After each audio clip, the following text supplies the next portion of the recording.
Today we'll be talking about should you adopt a child of a different race or ethnicity with Dr. Gina Samuels.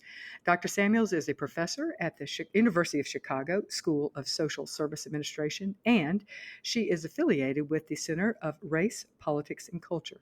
She has some groundbreaking research that was published in the Journal of Family and Marriage titled Being Raised by White People, Navigating Racial Differences Among Multiracial Adopted Adults.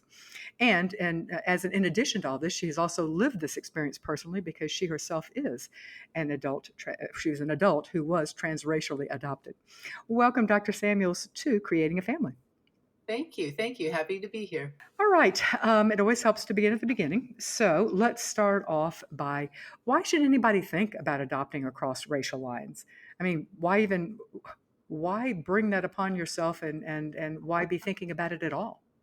I think that's a good question. Everyone should just even ask themselves first: is why might that be an option? For whom is that an option?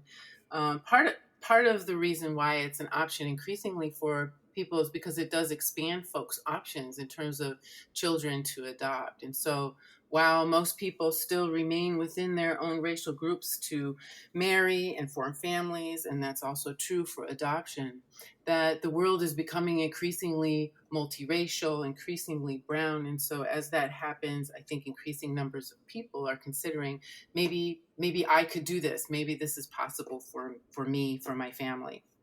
I think we also see transracial adoption in the media, and so we are seeing mirrors in the world of families that do not match. So I think that makes it easier for people to consider, but it also could be a danger in the sense that people see it and not realize the complexities. Or am I overthinking this? No, I think that's right. So it's sort of with every gain comes a loss, and with every risk Hmm. comes an opportunity. And so I think the good side of that is yes, there are many more mirrors and reflections of multiraciality in TV shows like This Is Us, or with Hmm. uh, people who are famous or in the public eye standing up, and you visually see their family, and everybody doesn't match by race, and that normalizes us, normalizes our families, and helps people to see that we exist, we're out there in lots of different combinations. And so it normalizes it. But at the same time, what you don't see when you see those quick images are some of the challenges, and are some of the Hmm. things that still make it different, and a challenge for certain families or certain young people to be growing up multiracially or in multiracial families. And Hmm. so I think coupled with that increased visibility needs to be increased awareness about how to make sure that it is what it seems to be on TV when it gets portrayed.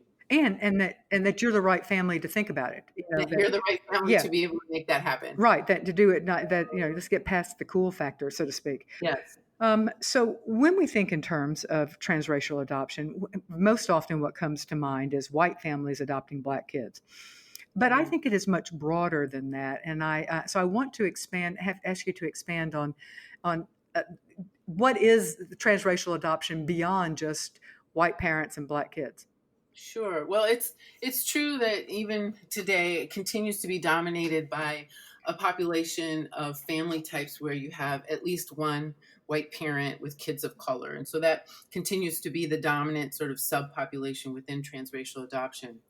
But certainly and especially from pathways in foster care, children are being placed with families where the parent or parents are of color, and the children are of a different race of either color or even white. And so, even though that's a minority context in which children are experiencing parents who don't share a racial identity, it's certainly not true that that doesn't happen, or that only transracial adoptive families involve adult parents who are white and then children who are of color, just as transracial adoptive families don't involve kids who all match themselves. And so increasingly Hmm. there are families where even if the parents are white, regardless of the race of the parent.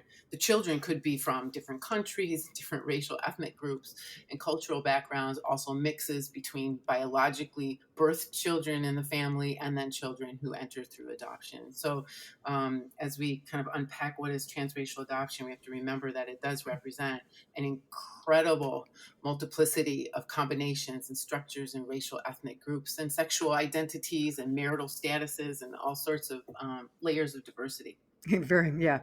And also, just to state the obvious, although I say that, and yet I think that a lot of times people don't perceive this, but transracial would also include um, non-Asians adopting Asian children, be it here in the U.S., which is not real common, but it is very common in international adoption, or adopting Latino children, Mm-hmm. Exactly. non-Latina parents adopting Latino children.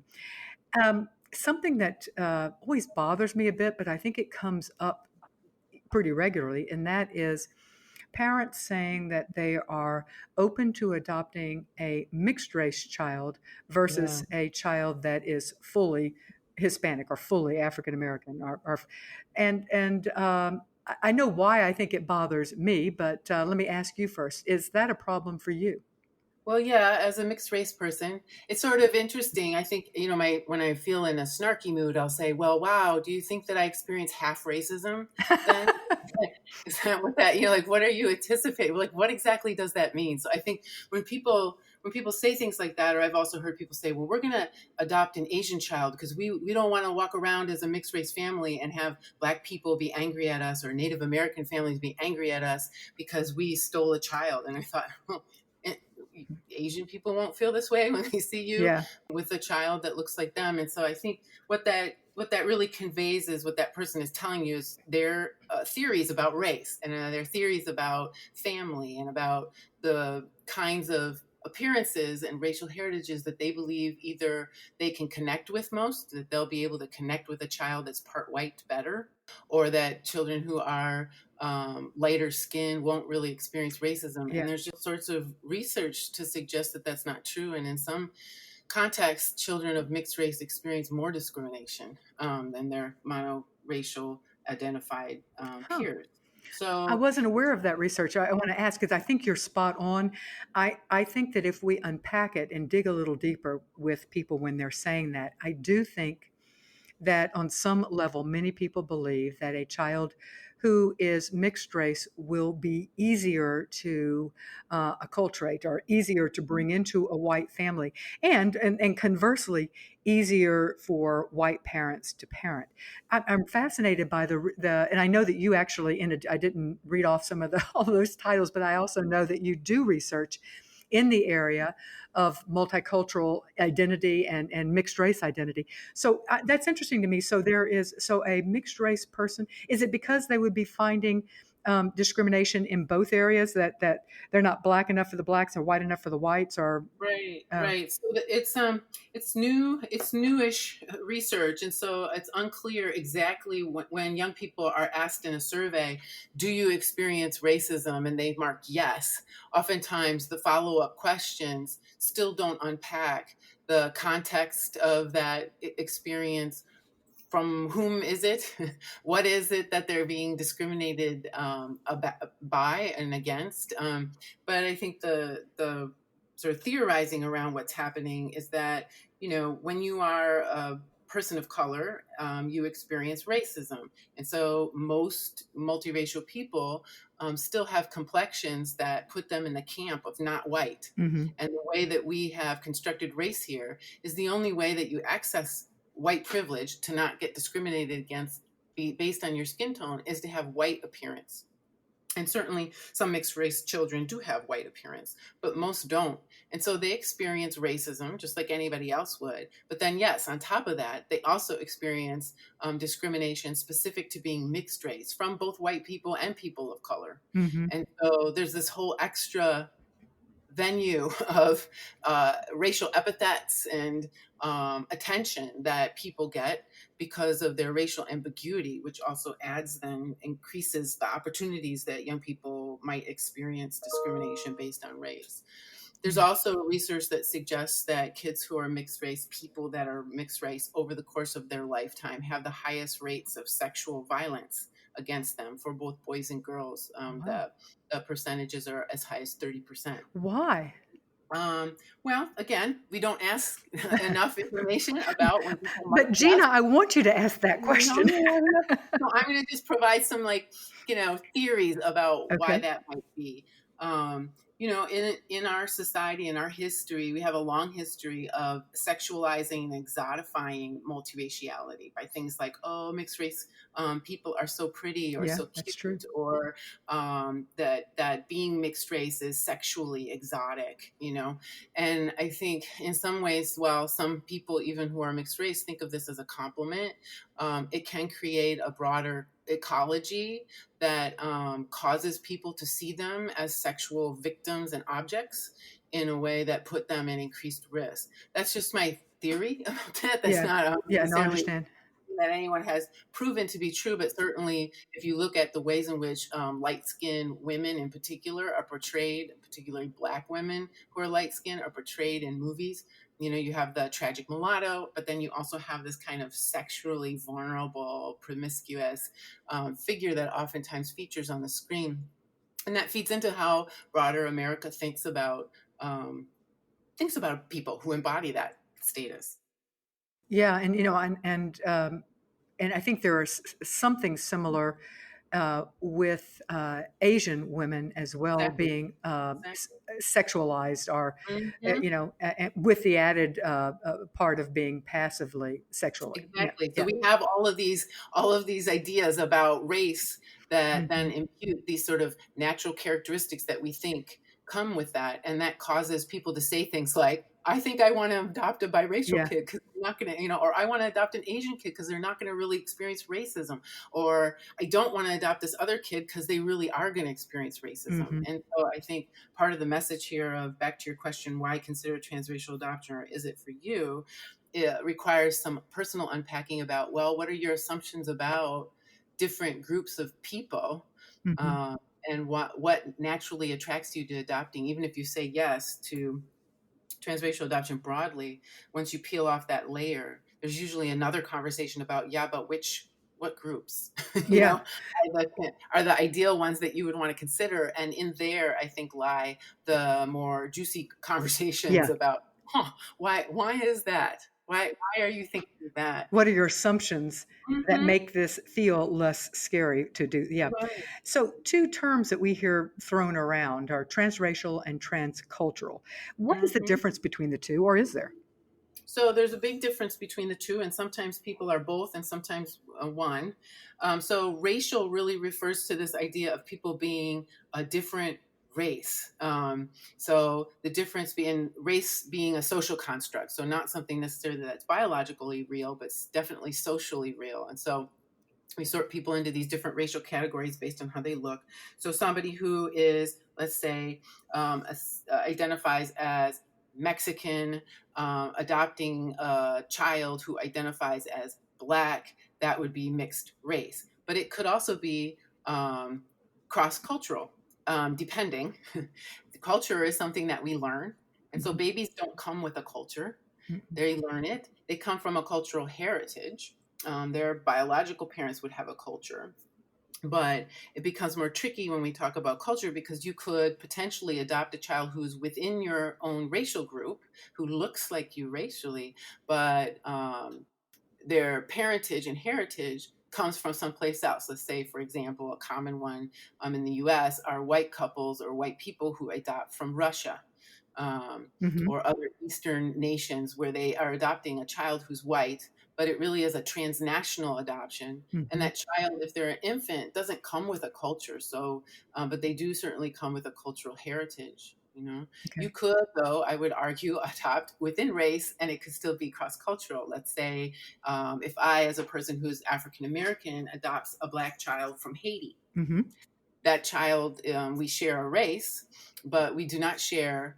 national or cultural heritage. And if I were to adopt that child at age 15, they would be coming with that cultural mhm, heritage. And so that would be something, including replete with potentially language differences, cultural differences, mhm, mhm. among many others. And so I do think a lot of times we use these things as synonyms, but they really are culture is really different, then ethnicity is really different than is race. And sometimes they are all operating within a family across difference, and other times there's just maybe one dimension that's different in the adoption process. And I guess bottom line for people who are considering adopting a child of a different race or ethnicity, what they need to do is give some thought to the distinctions between the two, Hmm. and each bring their own issues. Hmm. So, what does it take? And this is a very general question, but what does it take in general to be able to raise a child to have a healthy self and racial identity? And do those two differ? How you your self identity and your racial identity? Yeah, I think they're interwoven for all of us, all of our identities. You know, your gender identity, your class identity, your family identities as a mother, a spouse, a sister, a daughter. You know, like all of those things are distinct, but they also live within you Hmm. at the same time. And And so overlap, you know. and Yeah. overlap Hmm. and change at different times, and we might be really far along and thinking about one of them and not really far along and thinking about another, and then something happens in life and we're presented with this opportunity to grow the identity a little bit more. So I think, you know, some of the things that I often am surprised that parents don't think about, but haven't gotten very far on sometimes with adoption, and I think this is true for any kind of adoption, but dealing with just sort of your own stuff about what brings you to adoption in the first place, and being really brutally honest about that. You know, some folks come to adoption from a pathway of loss and Hmm. fertility Hmm. issues. Some people come to adoption from a place of deciding that they want to have children, even though their partnering hasn't played out the way they imagined, but they really still want to be a parent, and they're going to go ahead and do that without waiting for some Hmm. conventional order of life to happen. Um, and so to really get clear and honest about, you know, what really did bring you to this, because I think a lot of those issues come back up. Um, I'd argue across the parenting life course for anyone, but also can come back up in terms of how we think about transracial adoption and having your adoption be so public to everyone, Hmm. and not being able to pass that off, and not thinking through some of these questions that will come from family and friends and complete strangers about how your family all got together. And if you haven't done some of that thinking to get to a place where you're completely okay with it, then I think a lot of times parents' own anxieties or embarrassment or uncertainty or sadness or whatever the emotions are around those issues sort of come out in how parents answer and navigate those things. And then when you have a child involved, the child picks up on that, and oftentimes will interpret that as about them when it's often not about them. But kids oftentimes will do that. And so to really be clear about all of it. Why transracial adoption? Why adoption? How did you get here? Because if for no other reason, at some point, your kid is going to ask you. Hmm. The further you are in unpacking that for yourself and finding answers that are both honest, but um, both in a more healed space, the better off. The Yeah. better off you'll be. I think I think the other really important thing is that this will simultaneously matter and not be a big deal. Your family will both be just like every other family and be totally different. And holding those two things rather than tipping too far in either of those directions, I think is a really hard balance to do. But oftentimes for parents who are able to strike that balance in their families, that has then space to hold both just the everyday, like we really are just a family. We argue about the same things. I'm confused about the same things as a parent. My kid is doing the same weird things that other kids are doing. And yet we have this other difference that also really matters, for us and for our ability to be a healthy family. And both of those things are true. And to hold them in balance so that you don't let one Right. override the other. And Exactly. that leads to, we don't see it as much or hear it as much now as we used to. And we could probably both theorize as to why that is, but there is still, with for people who are very new to the idea of transracial adoption, there are some families who, at least on some level, are thinking, I don't need to raise my child with a racial identity. I need to Mm, raise my child pan-racial. I want them to be mhm. again, we don't hear this quite so much, but a citizen of the world, a citizen, a Yeah. member of our family. So why is racial identity important? Because it will be important for everybody else outside your family, even if you think it's not important for you. And I would argue it is important. And so that's sort of a way. I think when people say that to me, I think of that as this is a way that you are coping with conflict in a very avoidant and a very power evasive way.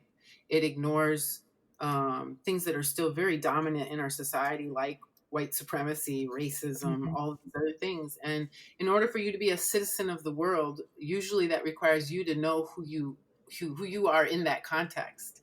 And so for kids to really get to a space where they feel comfortable and grounded and can engage other people for who they are, they have to know who they are, and being clear about how they understand the meaning of their racial heritage is part of that. And it's not that you have to do it in a prescriptive way or tell your kid how to identify, but exposing them um, to opportunities to learn about who they are racially, to have answers about, why is your parent this race and you're this other race. Hmm. um, if they don't have answers for that, those sort of little things become bullets in their self-esteem, and they are not going to be able to be citizens of the world, because the world is going to be a really hostile place and they won't be able to navigate that. And so race and developing a race identity and having abilities to think about who one is and isn't in terms of their race requires more conversations about race, not less. Yeah, yeah, exactly. And when I hear people say that, I think the easiest answer is your child will have a racial identity. You Right, they have a will. racial identity. Right, That we you all do. don't recognize it is really white privilege. Right. It's because you, Yeah. and I am white, but I live in a world, and so I walk white. And I live in a world that is mostly white, and therefore I don't perceive my whiteness. But that is not the experience your child of color is going to have, and your kid's going to have a racial identity. So that's why you, as a parent, owe it to them for them to have exposure to understand that what it means, you know, both the good, why should I be as proud as I am to be black or to be Asian or to be, Hispanic or Latino Right. or whatever. Right. So exactly. So Yeah. So I get, yeah. And without that, you're kind of putting your kid out there on their own, and not parenting for every other thing that you would protect your child against that is real. mhm, And so just as you would protect your child for any of the other things that parents worry about every day, you can either not talk to them about that ever, and that's one way, and some parents do that. yeah. Um, but I guess what I'd be advocating is that kids have incredible competence, more than we oftentimes give them um, credit for, and they start paying attention to things. They will take cues whether you directly talk about it or not, and your silence will be interpreted as shame. Your Hmm. silence will create distance. Your Hmm. silence will convey to a child that you can't handle Hmm. hard conversations that are core to their life. And when kids decide that their parents can't handle something, they go somewhere else. And so, wouldn't you want them to come to you to be able to talk to you about things that have happened? And that kind of goes back to my please deal with your stuff. If you're somebody who hasn't had a lot of experience talking about race from different perspectives besides your own, then that's really important identity work that parents need to do, of any race, that all parents need to do, in order then to shepherd their children and model to their children how to have these kinds of conversations together as they happen out in real life, so they can be a supportive family to one another. Hmm. So that you can be fully the parent that you want to be to your child, which is a source of information and support and protection and all the things that Absolutely. we as parents want to do across the full spectrum of who our children are. So, Yep. yes. Exactly. This show is underwritten by the Jockey Bing Family Foundation, and they want to send out a shout out to all adoption agencies. They have a national backpack program. It is free to agencies and free to their families. All the agency has to do is sign up. And this backpack program is part of their mission to provide post adoption support. Now, yes, it does have an adorable little bear and a snuggly little blanket in there for the child, and the backpack has embroidered initials of the child's initials embroidered on it, and it's really cute. But it also has a parent tote inside with lots of resources to help you be the type of parent you want to be and to address some of the issues that may come up in post adoption. So go to their website, jockeybeingfamily.com, and sign up. It's free, it's easy, and it's a great resource. All right. So some of we've talked around it. So about whether you should consider it. What are some of the issues that parents who are just beginning to think about transracial adoption should think about to determine, are they cut out for it? Are they a family that should adopt across racial or ethnic or cultural lines?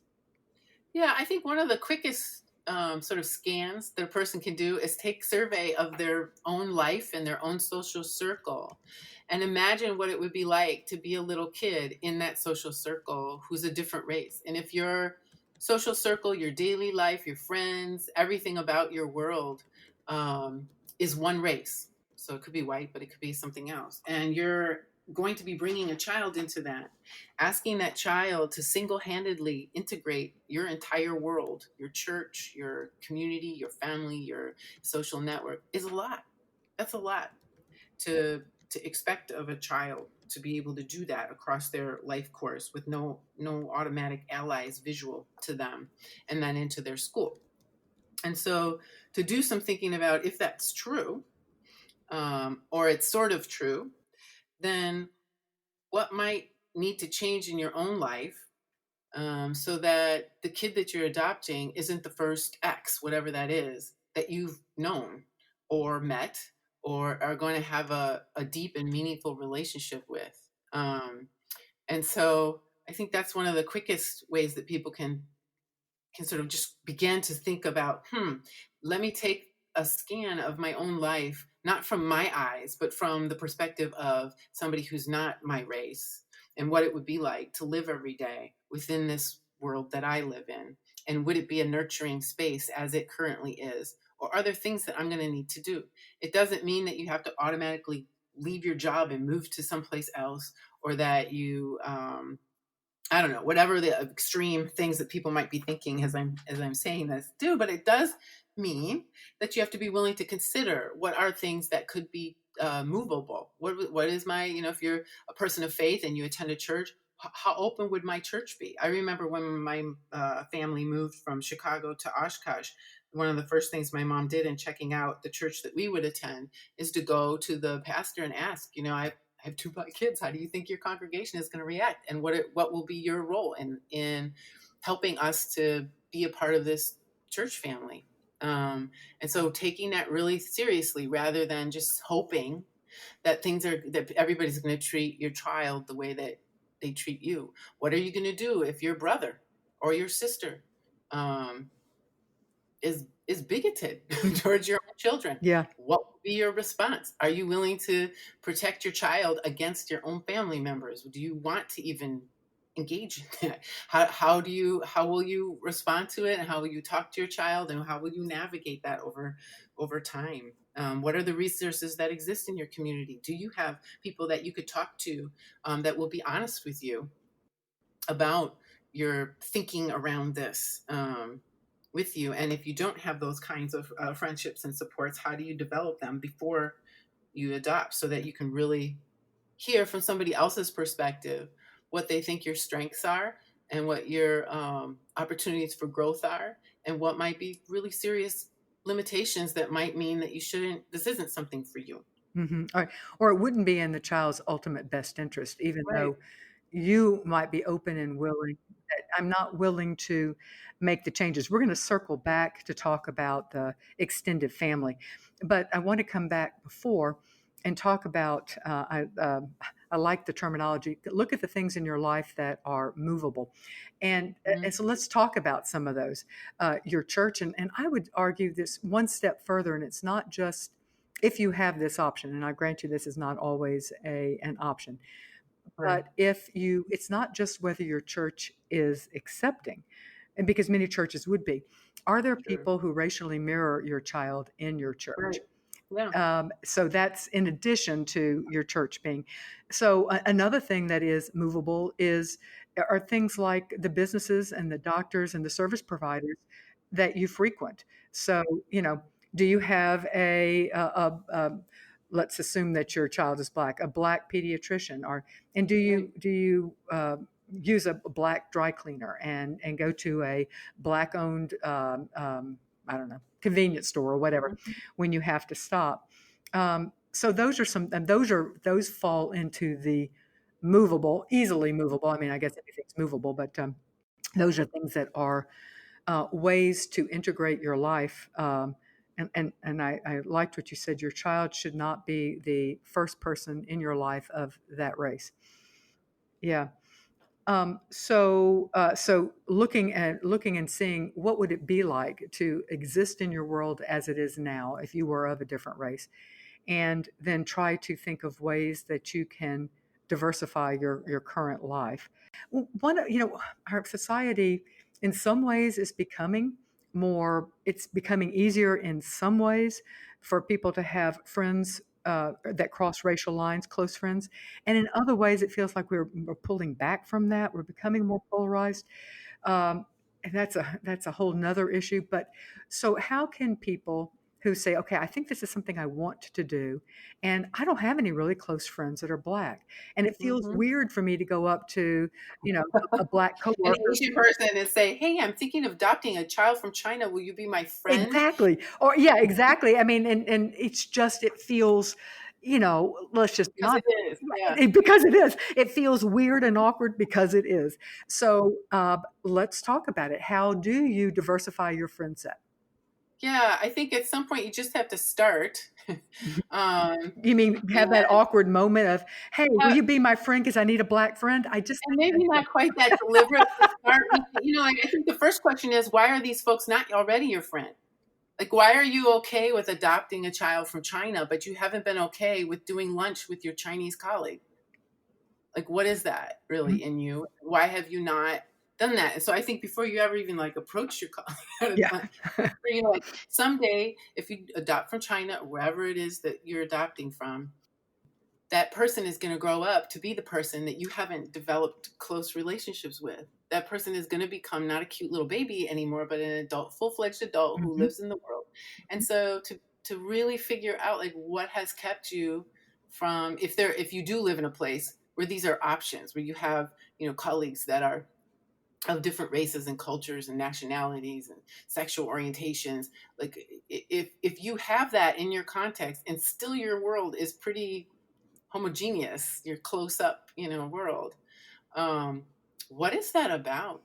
And maybe to start not from the place of I'm going to adopt a kid, so I need some friends, but rather, do you think of that as a problem? Not because you are going to adopt a kid, but because it says something Mhm. about who you naturally are inclined to Mhm. befriend, and that is a vulnerability for you then in being able to raise a child who is not your natural inclination Mhm. to Yeah. befriend as adults. And so I think if for people who are starting in that place, I would say they're a long way off from the place of saying come and be my friend, to be, because I want to develop a social network that could be supportive to a child that I want to develop, that I want to adopt. But rather, I'm seeing a problem in the kind of person that I think I want to be, and versus the person who I am right now today. Mhm. And how do I create a social context in my life that better represents, with the adults available,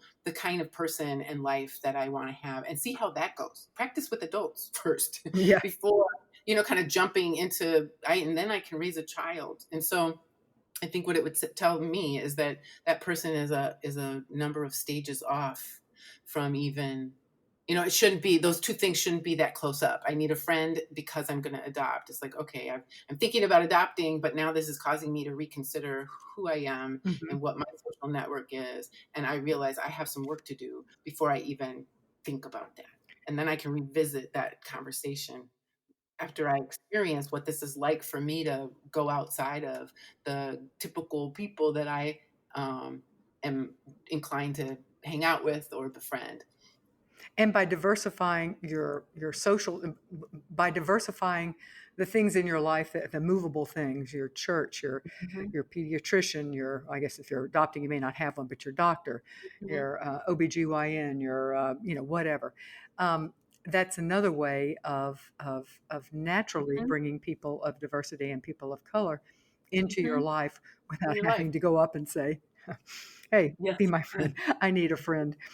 Really. um, all right. So, some of the things that parents should be prepared to do in order to help their child is to diversify their life, their friend set, um, their church, before, if they're people of faith, before they consider adopting a child of that race.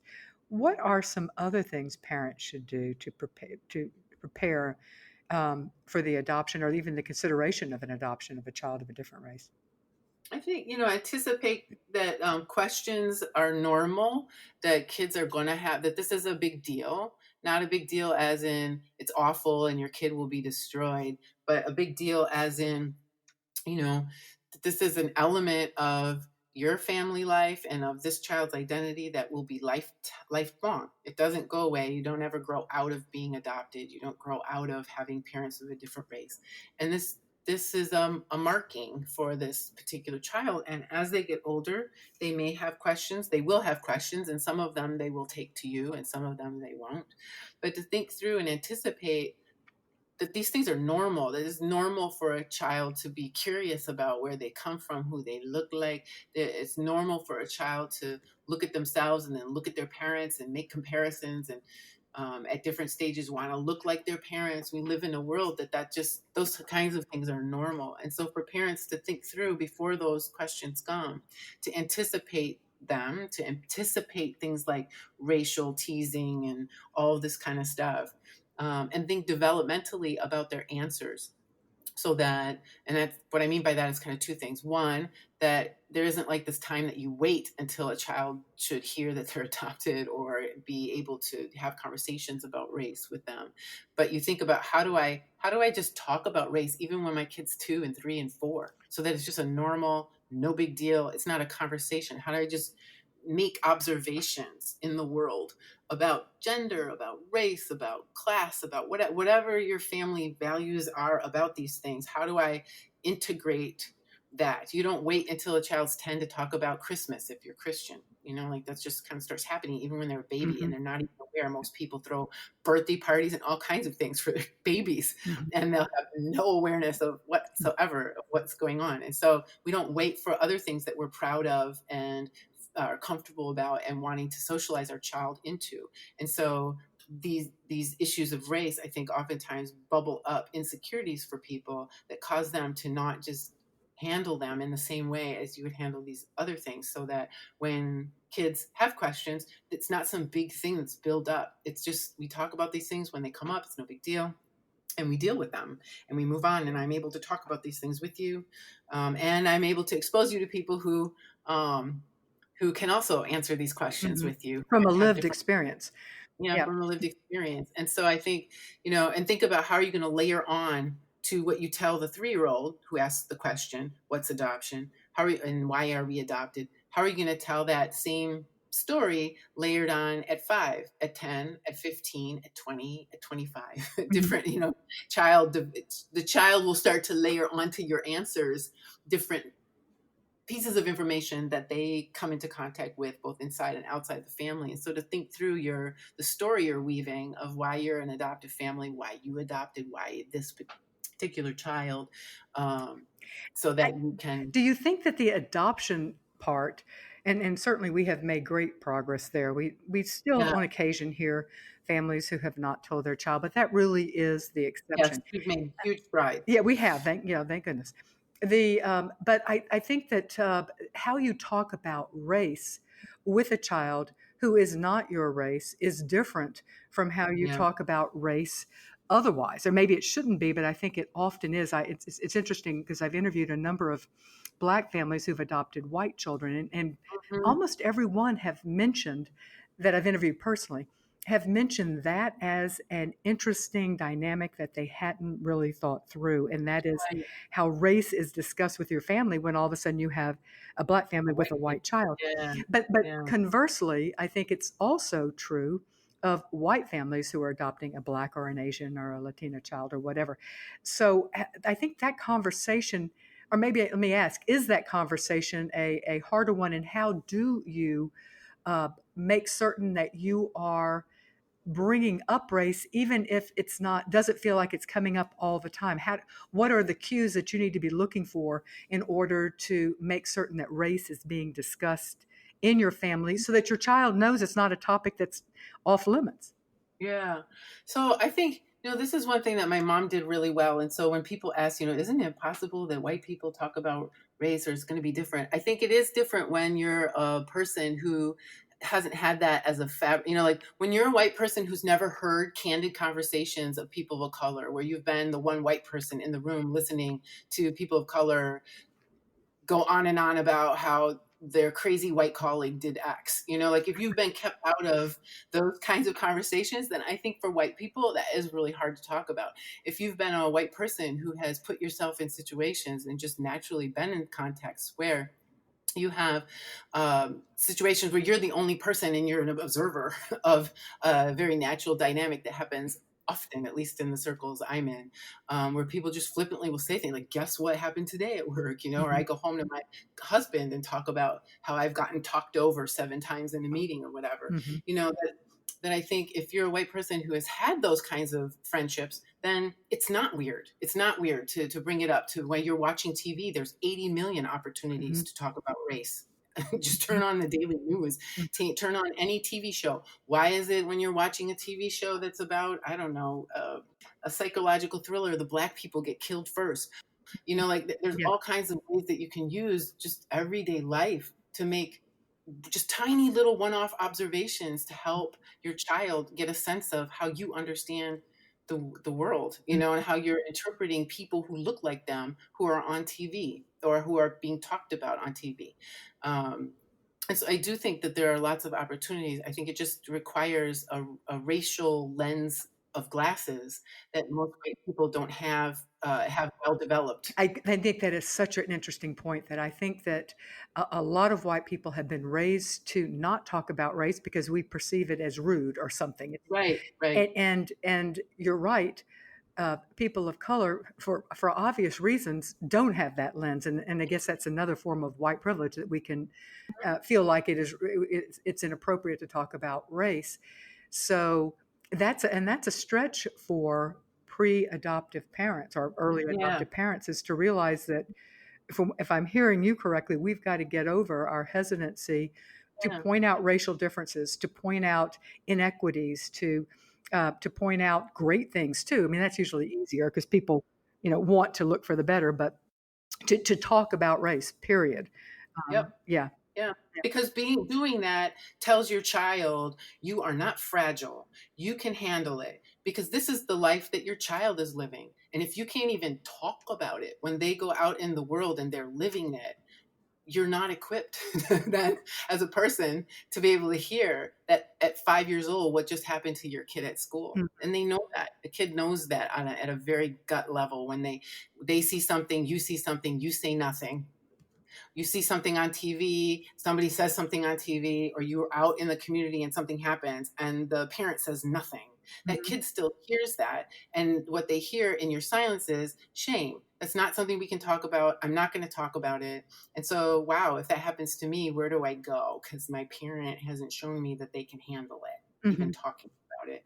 And so, learning to be a counter socialization agent, so learning to be able to stand up for your kid, even when it's not actually happening, but it's happening to somebody else. Like how do you talk to people of color when you're out and about? Do you go up to the white person all the time? And ask them for directions or ask them if they know X or whatever. Do you interact with people of color with ease? Do they like you? These are all things that as kids we pay attention to that, and how our parents are doing that. And so, yeah, I think that's one of the biggest things for for white folks to sort of get over themselves a little bit, Yeah. that it's actually harmful to not talk about race. It leaves us alone. It is not an ally or friend thing to do. Um, and it is important both to elevate the beauty of people of color and the successes and all of that and the resilience. And it also is important for white people to call out other white people when they are acting in ways that are harmful to your child. Hmm. And get over our own discomfort. Hmm. And because our children are facing this discomfort as well. We have brought them into our world. So if our discomfort is probably a small mirror of a Yeah. small percentage of what our children are experiencing.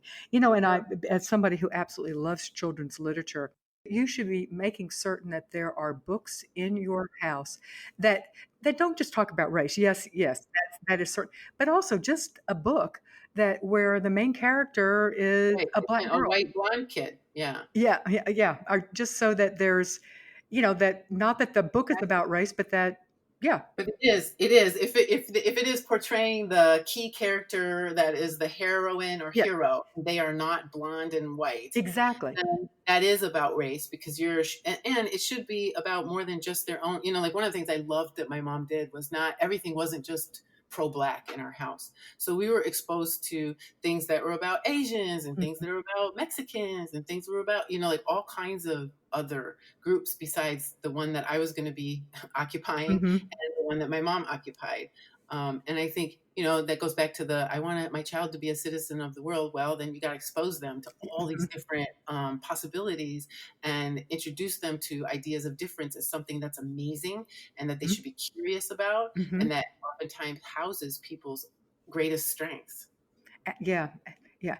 Amen. I certainly agree. And just as an aside, something that I know that in our family that and it's probably because I love folk tales, but finding Mm, folk tales where from every country, and yeah, it's interesting how the similarities are, it but is. certainly getting folk tales that are reflective of the culture or the race or the history that your child is coming from Mhm. is because they aren't overtly racial generally, but Right, they're all the characters are of your child's race, right. and sometimes they are overtly Sure, racial, but sure. oftentimes it's just telling a Just a great story. story where all the characters, um, the good and the bad characters, because Right. they're folk tales. Yeah.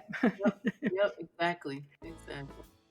This show is brought to you by our partners, and our partners are agencies who believe in our mission of providing unbiased, accurate information to both pre and post adoptive families and foster families. And they believe in our mission. They're also willing to put their money behind their beliefs. And we are a nonprofit, and quite frankly, we need agencies who believe in us. Two such partners are Hopscotch Adoptions. They are a Hague accredited international adoption placing agency, and they placed kiddos from Armenia, Bulgaria, Croatia, Georgia, Ghana, Guyana, Morocco, Pakistan, Serbia, Ukraine, and they also do kinship adoptions from a host of other countries. And we have Adoptions from the Heart. They have helped build over 6,000 families since 1985 through their domestic infant adoption program. And they work with people all across the U.S., but they are licensed in Pennsylvania, New Jersey, New York, Delaware, Virginia, and Connecticut. All right, Dr. Samuels, today we are talking about should you consider adopting across racial lines. We're talking with Dr. Gina Samuels. And you are a researcher. You're also an adult transracial adoptee, but I know of you as a researcher. So, and as a research geek, what is the research showing about how children fare who have been adopted transracially? This is not the norm. Most children are raised by parents who look like them. So, how are kids doing? Does transracial adoption, is the research indicating that kids are, is it a trauma to them? Is it causing them to have psychological issues? Are they having identity issues, or are they doing okay?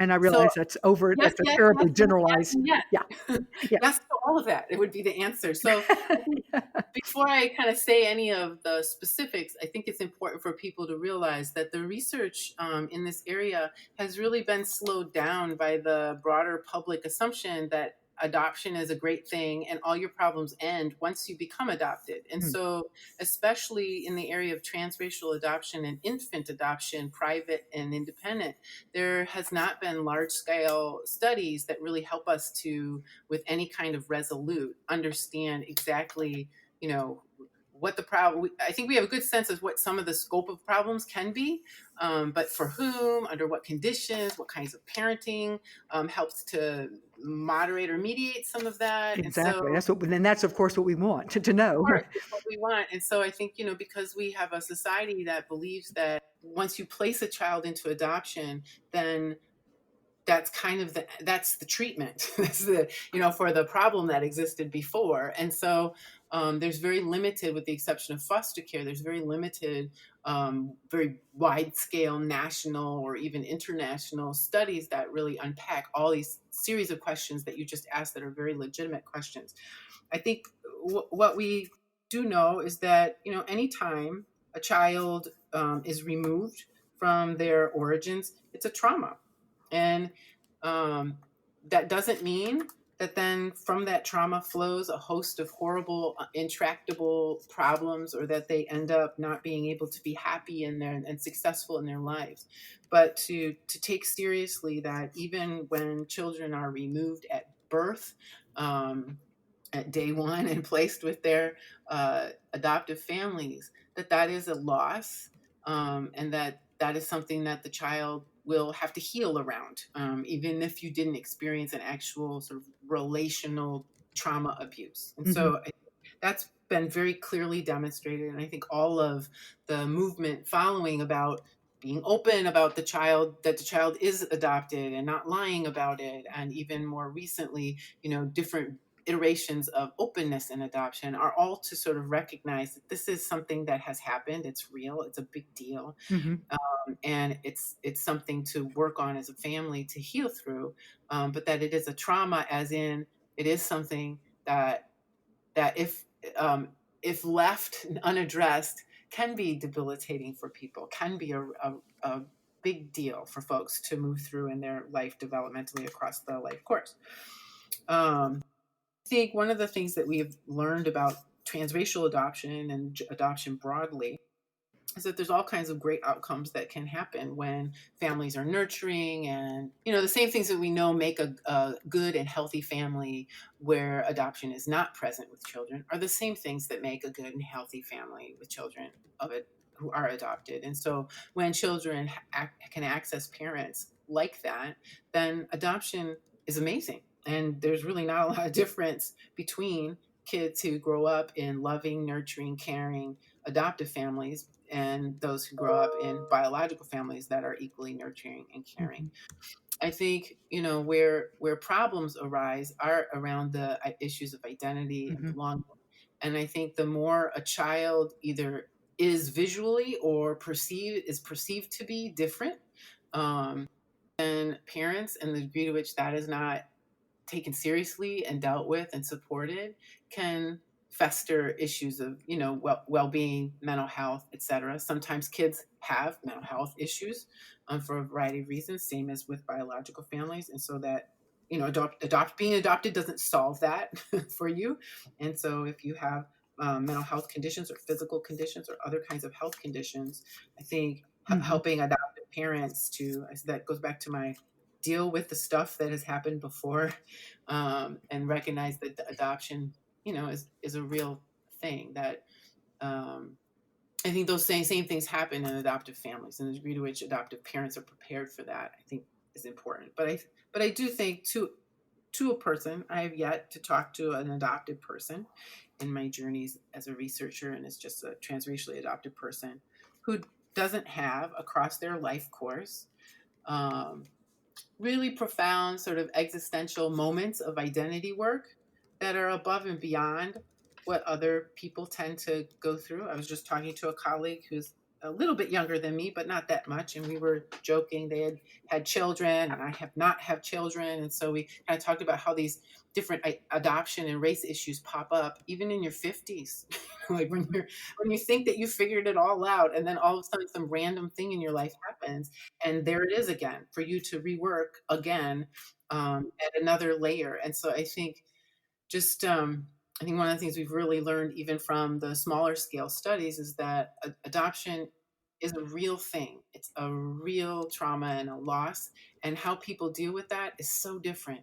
And so, for some people, they deal with it by searching, and finding biological families and trying to put together all these different puzzle pieces. Other people, on the other clear end spectrum, choose not to at all and try to live in the life that they have been adopted into as their way of dealing with it. And I just think there's so many ways to do it healthfully, but the more that process is embedded in one that involves actual real information and support around the reality of the adoption, I think those are healthier pathways that we've learned, can be available for young people and for adults who have been adopted, rather than things that sort of embed anxiety or shame or a hidden avoidance of information. And so, And as a parent who is considering adopting transracially, your question to yourself, it seems to me, is,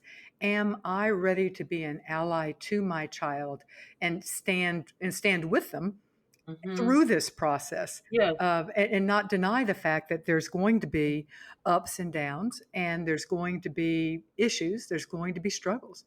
But am I willing to be open enough and expose my vulnerabilities to be able to be there fully for my kid yeah, to help them figure this out? yeah, yeah, even if it's at the expense of my own comfort, you know. Especially if it's at the expense of my own comfort. Yeah.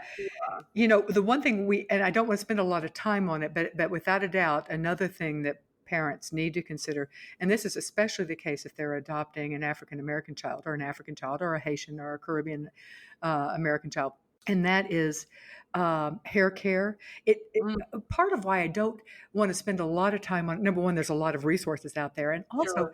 I worry that we have super saturated the awareness of Message, yeah. hair care, and I almost I find myself wanting to say it goes beyond hair care, guys. It's not just. I mean, quite frankly, hair care is one of the easier things to figure out. Yeah, You know, it is. It's a um, very learnable skill. But I do think, yeah, so I agree. I think the whole of cultural competence in parenting Black children oftentimes gets equated with skin and hair care and the exactly. dryness of our hair and skin. And as long as you do hair, then you're good. And Mhm. so I think instead, how I think about hair care is it's a proxy and a symbol for all the other things you probably are clueless about. And if you can't even get to a salon to get your child's hair done, then there's kind of all sorts of other things. So it's sort of like the beginning frontier of all that is.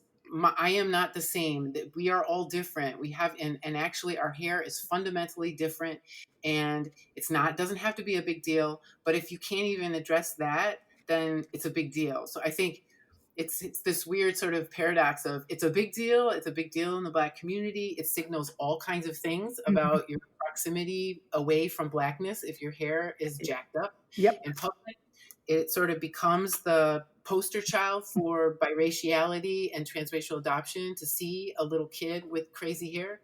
Um, and And so as an adoptive parent, you need to know that you're going to be judged on how your judge. kids. Oh, people will come up. Yeah, Yeah. people will come up to you and say Mhm. stuff and or give you the stink eye if your kid is looking, Yeah. their hair is looking unkempt. Mhm. Because for Black people in the community, we look at that and we think, wow, like if you don't even have your kids' hair together, Mhm. that's neglect. You're neglecting your Mhm. child. Mhm. Mhm. It's like not washing a white kid's hair for a month. And so if you're not paying attention to that and attuned to that, and you're so sure that you know best, that you're letting your child walk around this way, what else are you doing? What else are Mhm. you probably at risk for being tone deaf to? Yeah. That it's going to also harm your child, and that is going to be burdened by be Mhm. carried by your child. Mhm. And circling back to something you said at the beginning about extended family members, I'd be remiss not to bring that up because Yeah. even if you, and if you're partnered, your partner, your spouse, answer all these questions we're saying, and you're saying, yeah, Mhm. okay, you know what, Yep. I think I can do this. I am willing to do it. I'm willing to address my discomfort, my fragility, or whatever. I'm willing to do it. I think you need to realize that there is a possibility that there will be someone in Yeah. your family. And Who's not so cool with it. yeah, and how are you going to respond? And the truth is, whether or not you want to call your Uncle Joe racist or bigoted Right. or just unaccepting, you can use whatever euphemism you want. Right. How are you? And that's a person who's important to you. It's important to your parents, or it Right. could even be your parents. Yeah. Where is your loyalty going to lie? Yep. Yep. Yeah. Yep. Yeah. One of the most damaging things for kids is for parents not to side with them, to not Hmm. to feel like you've been abandoned, your parent, like this. We talk about this in terms of when your child comes and discloses that they've been sexually molested or assaulted, that your response shouldn't be, "Are you sure what happened?" Hmm. etc. And so, Hmm. yeah, what are you willing to do, and how will you handle this? This certainly was a function in my family. We weren't allowed to visit one of my mom's brothers, except for to come into the back door at night because of what the neighbors would say. And my mom stopped seeing him for long. We didn't have contact. And so, like, what are you? And for me, that sent me a clear message. Hmm. Wow, I'm my more mom's not. important, Yeah, and that. I'm more Yeah. important. My safety. My mom's going to protect me. My mom is going to protect me, even at the expense of harming Hmm. a relationship with her own brother, who she loves. Uh-huh. Yeah. And that just sent, and I just never then questioned that my mom was there to protect me and would do that even when it harmed her. She Hmm. would put my needs above hers. And when parents aren't able to do that or don't get the weight of what that is, to ask them what that would have meant for me, to Hmm. ask me to go to my uncle's house at night to the back door, like Hmm. the psychological developmental harm that would have required in me, exposed to that, is pretty great. Yeah. And I think I just look back and think, wow, the older I get, the more I appreciate that she was able to do that. Hmm. I can't imagine how hard that must have been for her, Hmm. but am ever grateful that that was the message that she conveyed to me, because I never questioned it ever. Hmm. Yeah. And I mean, it's uncomfortable to think of our own family that way, but taking your look at your family with clear eyes, and just being prepared in your head to say that they would do as that you would do as your mother did. I will choose my child. And Yeah. I will, it's not just your physical safety. I will choose my child's emotional safety over that. And I would be the last thing I want to bring up is to talk about the idea of openness. Most domestic infant adoptions now have some degree of openness, and there's a movement towards some degree of openness in adoptions from foster care and even in international adoptions. So, and if you're adopting a child of another race, and you are in one essence of open adoption is that you are expanding your family. Yes, you have a child, but you also, when you adopt that child, are bringing into your fold that child's family on some level, and there's different levels of openness. And the reason we do this, let me always come back to this, is because there is strong research that indicates that it is best for children. So, how does openness play out if you are adopting a child of another race? And there's going to be openness. So you are bringing in not just a cute little infant or a 2-year old, but maybe a 25-year old, who is totally formed and totally enculturated into that community. So let's talk Right. briefly about that. Yeah, so that kind of goes back to my point of, are you able to, just as an adult, hang with other people who are adults who are not your race? Can you even do that? Because if you can't do that, then this makes open adoption really freaky, because it's a lot easier to bring in a little baby or a child who doesn't have full agency Yeah, or exactly. anything like that, to then be dominant over that child and center your, comfort and what have you. But it's a lot different when it's just you, and then in the sea of their family who's fully formed and has agency and all of that sort of thing. And so I think it goes back to, for people who have had these experiences, then they can navigate that a little better. They don't need to be in control all the time or have um, their way of relating or where that happens or the food that gets eaten or the time of day that that happens or whatever it is. They're able to do that a little bit better. But I also think it's sort of like, the idea of that you would marry somebody and never meet their extended family, that you just live in a little loving cocoon with you and your partner, and their parents and family and brothers and sisters would never be part of your world that you form with them and then your future children. And so, open adoption sort of begins to treat adoption similar to Mm-hmm. that, Mm-hmm. a marriage, Yeah. which is sort of what happens when you do get married and you have children with that person. Those children don't exist someplace else before you.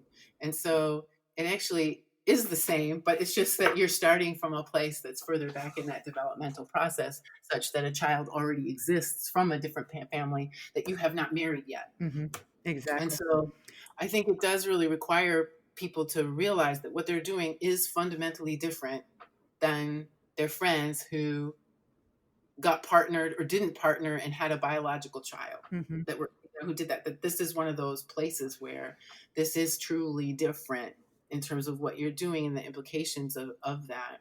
And of course, openness looks very different for everyone.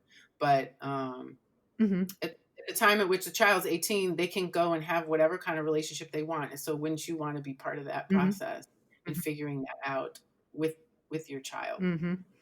And and you, if your child's birth family is of a different race than you've got to get comfortable with loving, or even if you don't choose to love them, but hanging out with or sharing or incorporating on some level Yeah. them into your life, whether it's daily meetings, weekly meetings, once a year, or just Whatever it exchanging, is. yeah, letters and frequent pictures, and whatever it is, you are still opening your life, and it's important to think about that prior to the adoption.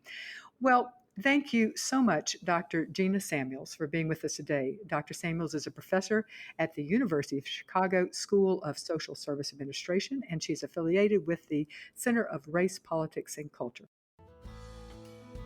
Let me remind everybody that the views expressed in this show are those of the guests and do not necessarily reflect the position of creating a family, our partners, or our underwriters. Also, keep in mind that the information given in this interview is general advice. To understand how it applies to your specific situation, you need to work with your adoption professional. Thank you so much, everyone, and I will see you next week.